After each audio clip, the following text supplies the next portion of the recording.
Family and faith is a core value for the House of Reconciliation, working to help people find their purpose. Want to make an impact in the kingdom? Ready to tap into your future? He deserved it. He putting his little mask on, all that, you know. All right, y'all ready? Let's start.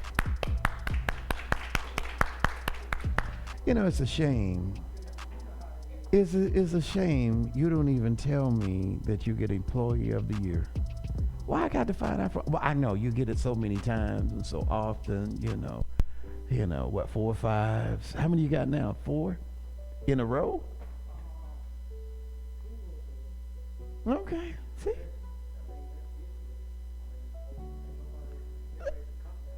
That's my whole point. Yeah. They're going to start calling the Wesley. Yeah, I found out about you Monday. Yeah, I told you I had to go down there. I found out, as the old church would say, we found out about this son. Yes. Yeah, a good friend helped us out. Yeah. She said, oh, yeah. Oh, Wesley. I said, okay, Wesley. He keep getting Employee of the Year. I said, outstanding. Okay, I forgot. Outstanding. So let's give him another. Yes. Yeah, he can tell us about I know you got to write up. Somebody help you with your speech. I said, man. Oh, me. Hello, everybody, and joining us. We had to give Wesley some grief. We are happy to be with you. We're here at the Greenwood campus, 210 Pansy Road, Hodges, South Carolina, and we are going to talk about finances. We want to welcome in our Greenville campus. We will be there tomorrow, 1427 Suite E, Lawrence Road. Love to see you there. And of course, to our virtual campus and all of our global connections and partners. We're happy to be with you. We're going to do our church anthem, and then we're going to get down to business. It is simple. I am the seed that grows and advances the kingdom for soul winning. This word, bread of life, that I received today, it's not only for me, but to be shared with others, that they may grow in Christ as well as myself for the purpose of successful living. Thank you. You may be seated. The whole scope this evening is to begin to teach us how to get the red out of our life. I think our topic tonight is your life is asking for a plan. And that is twofold. You have an innate inheritance that is craving to get out. So the gifts and the talents that God has given you and bless you in your hands and in your body and in your mind and in your imagination to be able to use. And then there's your spiritual birthright. And when you don't have your spiritual birthright, you only have one part. You have the finances, you have the stability in your eyes.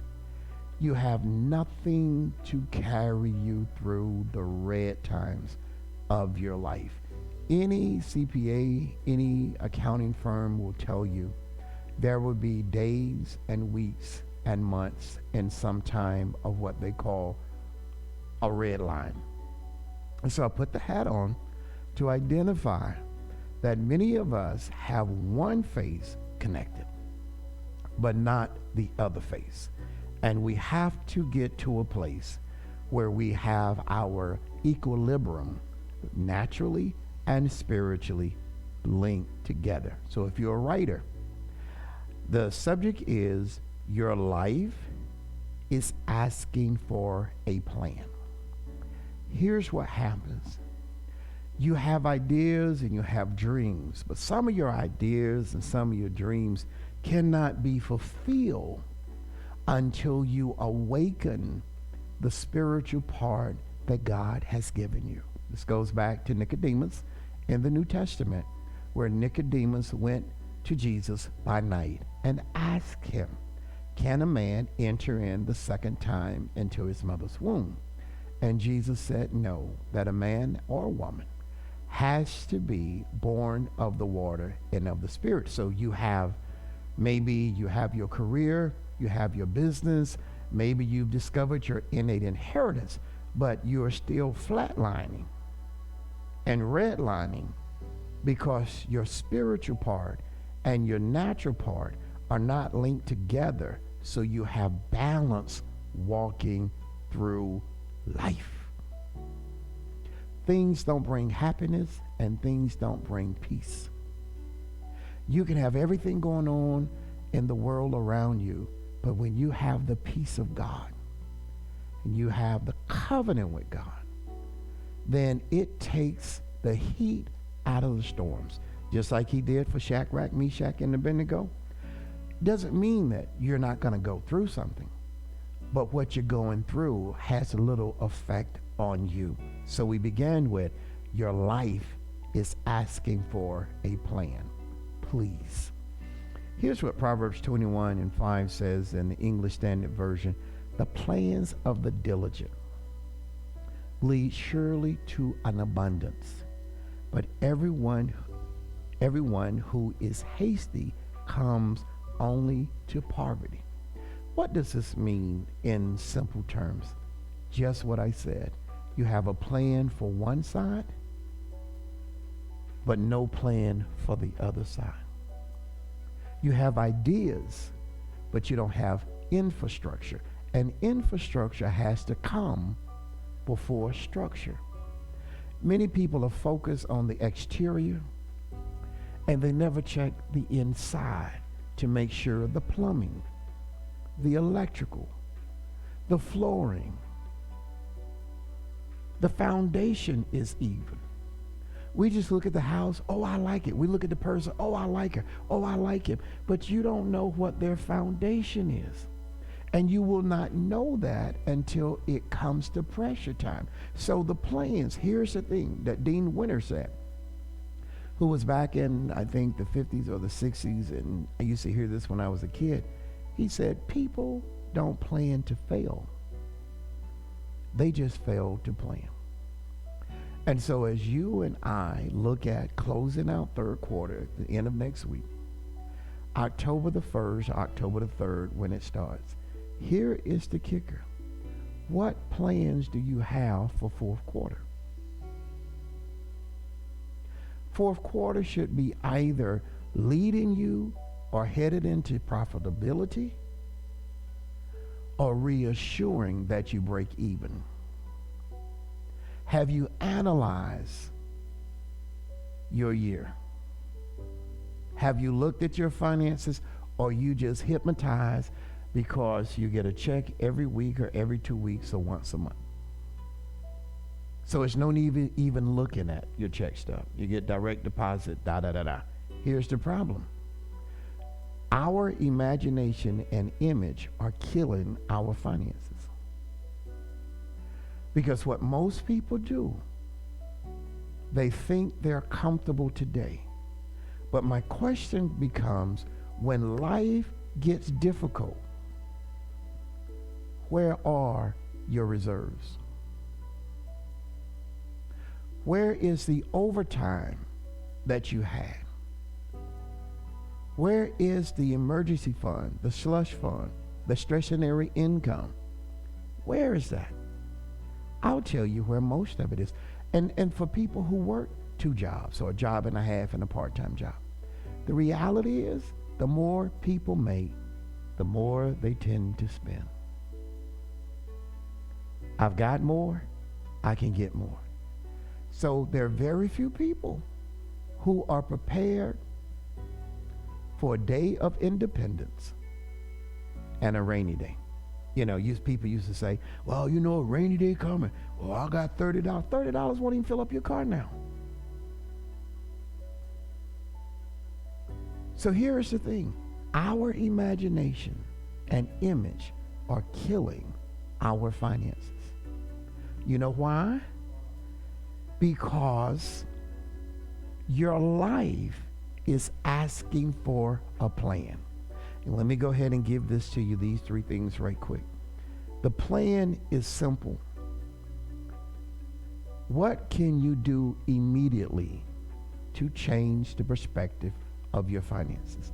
Remember, your emotions and your ego talk about your growth. You will never balance your finances working off of your gross because you never get your gross. And no one should be adding overtime to their financial budget. Nobody. Well, they said the next 4 months that we're going to be running over. Most people that get a month or 2 months of overtime go get in debt. They go get another car. They go add something to it. They get a boat, a bike, or something. And you know, they want to, okay. Here's number one. What can you do immediately? Why? Let me give this to you and you should write this. If you don't start to plan now, you will not wake up until second or third quarter of next year. Too many distractions come in the winter. Cold, froze, a little bit of sleet, a little bit of snow, especially in the South. Everything locks down. So people don't have reserves, so they use their vacation days or their sick days. If you don't have a plan now, there will be no plan in 2023. Ask me why. Instead of being prepared for everything, you will respond to everything out of your feelings and emotions.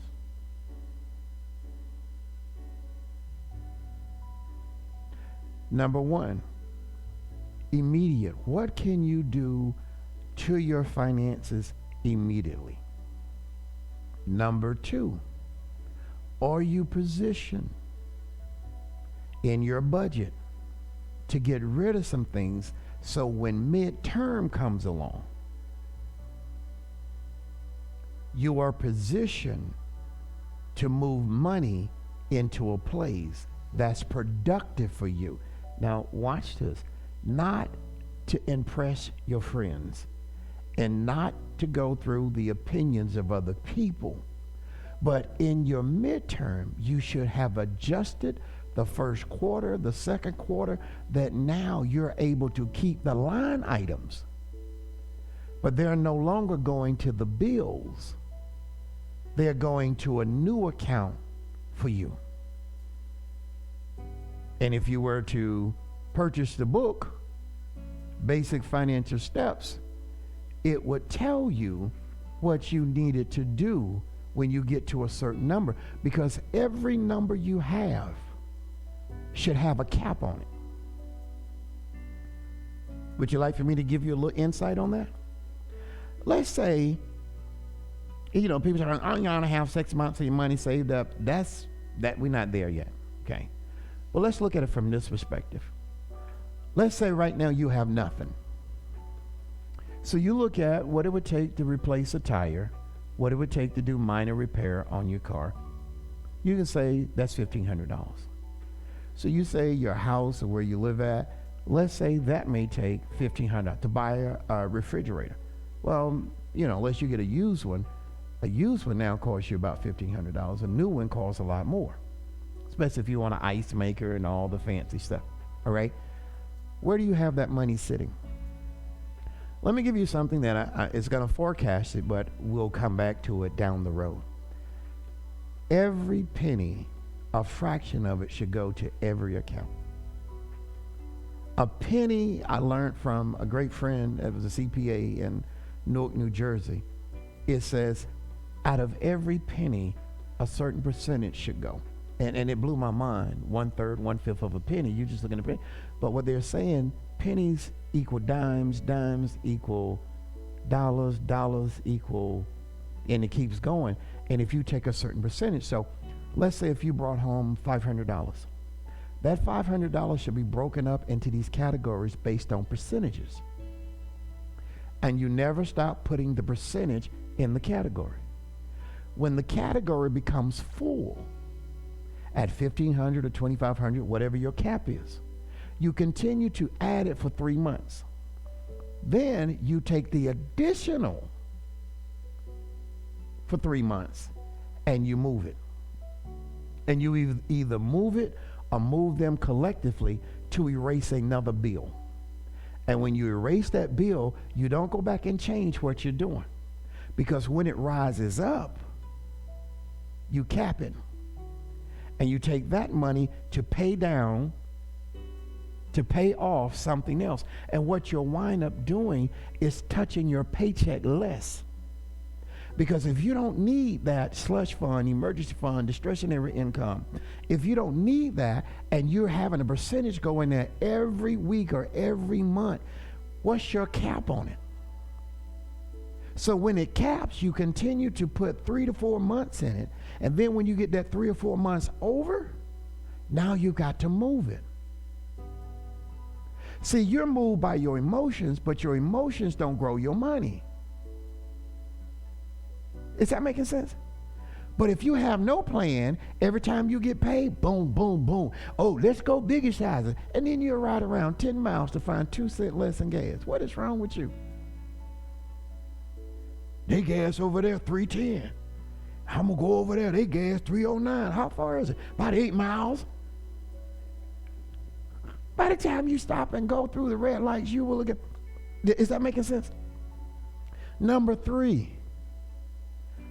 Long-term plans, and I put / gratification. See, number 1, you should immediately begin to look at your finances. And I know you don't want to look, but you're going to have to look. Because I can fix it, but you won't follow it. So I'd rather you look and you follow it. Long-term plans. Long-term plans is where your gratification comes in. You don't take a vacation because everybody else take a vacation. You don't go on vacation when everybody else go on vacation. If you're an entrepreneur, that's the time to build business, because somebody be like, well, he ain't coming by in the next 3 weeks. He said he was going back and gonna be on the beach for 2 weeks. I really want to change out who he is. That's your time to get ahead. Number 4. Here is the word that I call impossible. But it is possible. But I call it impossible. And you know what it is? Selling up generational wealth. Now I'm going to say this to you. These phases and plans you will have to trust. There comes a time, this is what I wrote. Let me go over this. Let me give you this right here, because it sounds easy, doesn't it? Here's the kicker. Every plan has unknown steps to it. Every plan. The problem is most people who don't have a plan won't adhere to a plan, won't purchase a book. And I know somebody said, well, where's the book? It should be up online somewhere. But you can go to www.reginaldcampbellsbooks.com and purchase a book. Now, if you were smart, you go purchase a book now because it's $15. But international and national and globally, the book has gone to $16.99. So it's gone up $2. I didn't do it. They saw the value in it. So you can go to www.House of Reconciliation and buy the book. And I just told them today, this is the last day that the book should be $15. It should go to $16.99. This book will make you smart. I've had several people come to me, I really like your book, Reginald, I really like it. And you've got some it's simple, it's easy to read, but it's got some serious strategies in it. Well, that's what I do for a living. But here's the thing. Every plan has unknown steps. Here's the problem. These plans are called phases, an evolution to the master plan. Here is a problem. I want y'all to write this. There's going to come a time that you're going to have to trust the process and not your mind. In your finances, there's going to come a time that you may look up and out of nowhere, you're in the red. And you be looking like this. And you be saying nothing in that book work. I didn't do that there coming in there. That got me right there, boy. That got me. This is when you're going to have to trust the process. Most people don't have a plan because they trust someone else to put a direct deposit in their bank. Listen,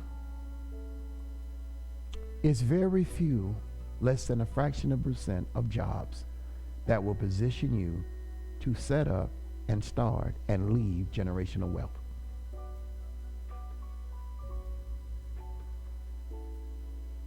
I was giving you grief.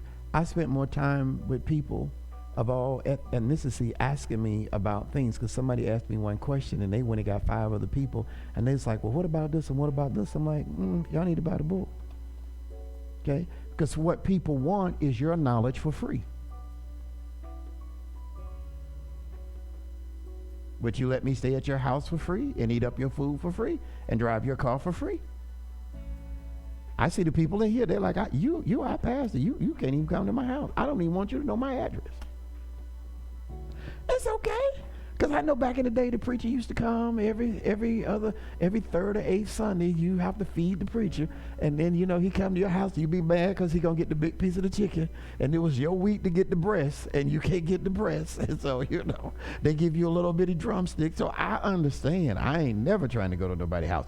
But I'm just saying, there's going to come a time in the midst of everything that you're doing right that you're going to have to trust the unknown steps to keep it right.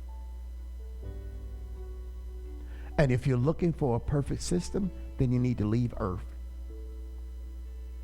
But I'm telling you, this system works. So I'll give you that again. The plan will always have unknown steps. Immediate, what can you immediately do? What can you set up now? Because here's the key, is gathering the ingredients, which means gathering the information. In this book, there are things that talks about credit. And the reason I didn't make a big, thick book, because I don't like people talk all the time. I don't want to hear about how you save 2 nickels. Teach me the formula. So what happens is, I'm giving you the short version.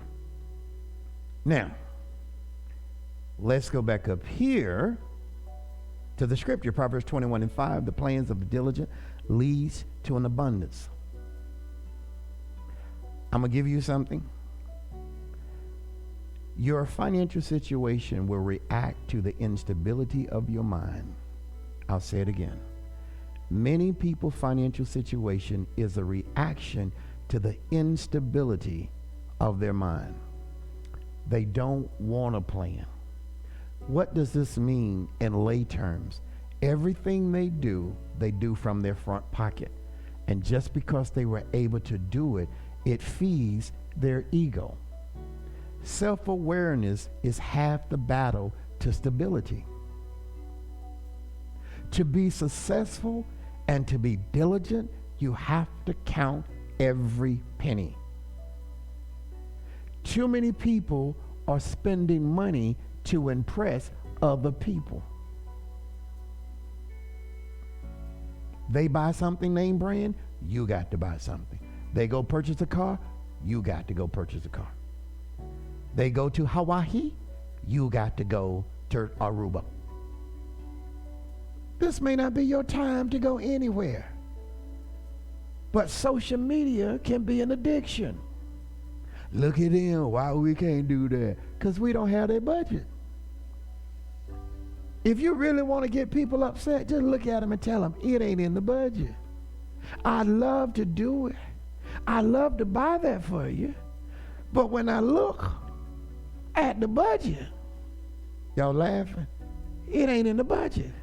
Not this week, not next week, and not the week to come. It's not in my budget to loan money. And it's definitely not in my budget to give money.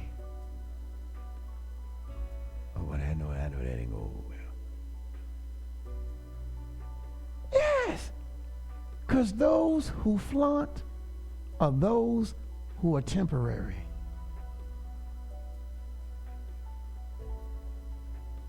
Am I making sense? Self-awareness is half the battle to stability. Your financial situation will react to the instability of our mind. Can I take it plain? Can you put that back up? I know somebody's going to say something ugly, but it's okay. Don't put, watch this, write this, and allow your future to be in the hands of your emotions any longer. I'll say it again. Because see, the only reason you do something like that, y'all know what they say in the streets though, don't you? You trying to put on somebody's head. You just caught on to what I said. That's what they say in the street. So you're trying to ball out. How much money do you have in the bank? How many rental properties do you have? How is your money working for you? Because when you're wearing money and you're flashing money, that's an indicator to people who really have money. I know one of the richest millionaires in Greenville. He drives around in like a 1991 Dodge van. I said, what you doing? I know a funeral home director that buries at least 25 people a week. And before you ask him for something, because you know, some of y'all standing around, he said, can you loan me something? He said he'd rather ask people to loan him something. So then when they ask him for something, he said, I just asked you. You know, some of y'all are still on the movie Life. You gonna eat your cornbread? Listen, I'm gonna give you this. Please write this down. If you can't help me grow nothing, then I can't give you nothing.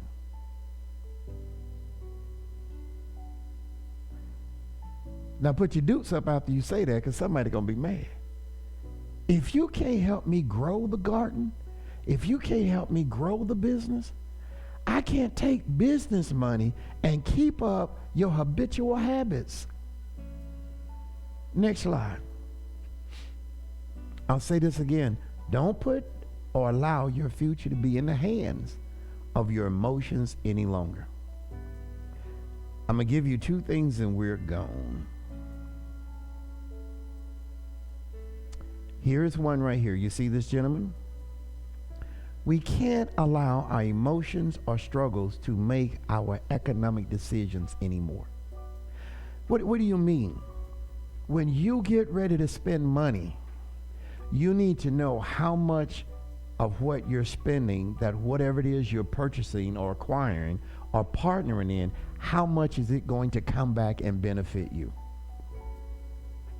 Everything with you should be driven by economics.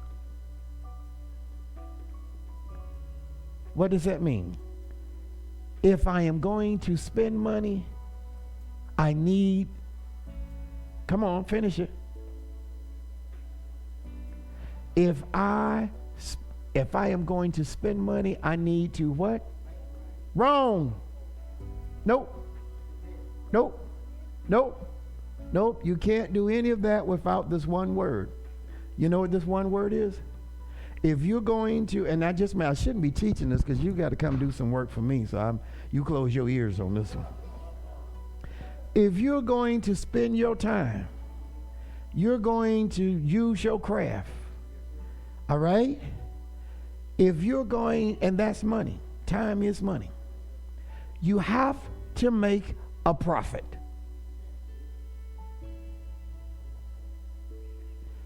No, but put me back up. Listen. You ain't in business. Oh, you know, I don't want to overcharge them. States overcharge you. Look how much taxes you get on gas. They go to the hospital and need a Tylenol and see what they gonna charge you. $200+. Hold on, I can hold this headache. Ray, go to the store. And then the convenience stores rip you off for one tablet. $4 for one tablet. Man, please. And here's the thing. I, with my wonderful bald head self, was trying to help people. Oh, I'm going to give you the book. Listen, if you don't want to invest in your future, then quit stealing off my plate. How many of y'all get to go stay at a fancy hotel and have 5-star service and, you know, you get all the 7-star food and then you walk out of there for $1? I bought some cheap sherbet ice cream and washed it down the sink. It just tastes like some chemicals. I said, man, it was $1.03. And I told them at the office, they said, that's what you get. But everything else was like $7, $8 for a thing of ice cream. So I got me some cheap orange sherbet. I like to die. It felt like I was eating Clorox. I just washed it down the sink. So listen, it's a lot of knowledge in here. And this ain't something somebody imagined. This is something somebody lived through and sharing the principles and the systems with you. So here's what I'm going to give you. You can't allow your emotions or your struggles to make your economic decision. Everything about you should be bringing money. Now let me help some church out, because I know my people. Whoo, Lord, they ain't gonna go to hell. He up there talking about money, and the Bible said the root of money, the root of evil, whatever it is come from money. No. Quit tearing up and lying on that scripture. It said the love of money is the root of all evil. I'm not in love with money. I just need money to be a part of the process so I can get some things done. That ain't love. That's situational. And so a lot of people are afraid to make money. And they're afraid to make a profit. You can't grow nothing without a profit. Go try to get a loan. We need your P&L statement over the last 3 years, please. Now, see, what I was doing, I was keeping it up in my head. Well, you get your loan out of your head. I'm going to say this as I close. Your life is asking for a plan, please. And let me help someone out who's starting out. Get the crumbs.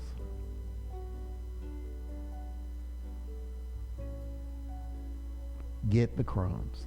Ask me why. They have the same ingredients as the cookie or the cake. See, some people look at small jobs or opportunities or small ministries, and they want to be a part of something big. Listen, this ain't bragging. My teaching, I'll put it up against anybody in the country. Basically, I'll put it up against anybody in the world.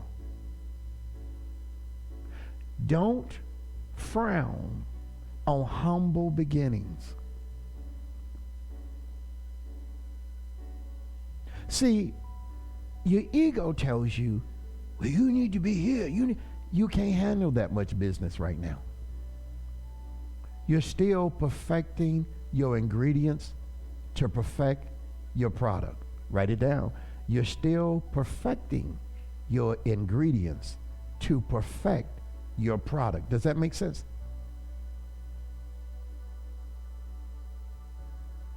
Does that make sense? You're still perfecting your ingredients, because you may find out that something else is a little bit better and a little bit cheaper, or it may cost a little more. But if it will give your product the wow effect and the quality that is needed, invest in it. I was talking with someone today, and we were having a good conversation about the book, and they was like, man, well, I'm so glad that you're teaching finances. I was like, yeah, but it took a couple people to get me happy about teaching finances. Business-wise, I can teach it, but I hate teaching people and everybody like this. I don't like what he said. And then the other half is like this. I don't need nobody to tell me how to run my money with a red light on, red hat on all the time. Just broke. I want to deal with some real people who really want to know how to grow and establish a footprint in entrepreneurship, also life, also spiritual, and have a holistic life. Does that make sense? Because I have no problem with talking about money. But here's what I'll say. Get the crumbs. Take that one job. Because now you got a reference. And not only do you have a reference, you got a referral.